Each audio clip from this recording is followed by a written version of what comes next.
صباح الفل. هو ايه الاستفزاز ده يا جماعة؟ مش بقى اوفر الموضوع شوية؟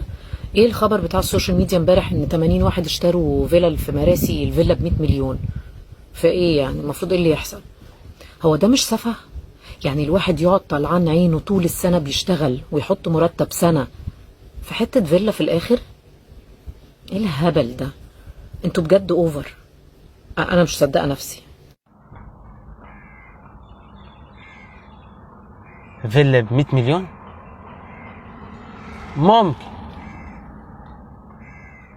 انتوا بتشتغلوا في السنة ب 100 مليون؟ هو انا بشتغل غلط ولا ايه؟ هو انا بيضحك عليا؟ هي العملة ايه؟ العملة بتاعتكم ايه؟ يعني انتوا بتشتغل. استنى انت انا هجيب لك حقك. بتقول لك 100 مليون في السنة. طب ما ليها حق الحكومة تفشخنا كلنا والله وتعلي الاسعار.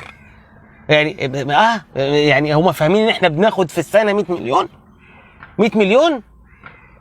طب ما طبيعي احنا بنشتغل ب 100 مليون في السنة. 100 مليون في السنة طبيعي. لا الحكومة تفشخنا كلنا. فيلا ب 100 مليون مش مشكلة، شغل سنة وتقول لك استفزاز. طبعا ده استفزاز. ما تعيطش، انا هعيط معاك عشان احنا الاثنين 100 مليون. يطلعوا كام الف دول؟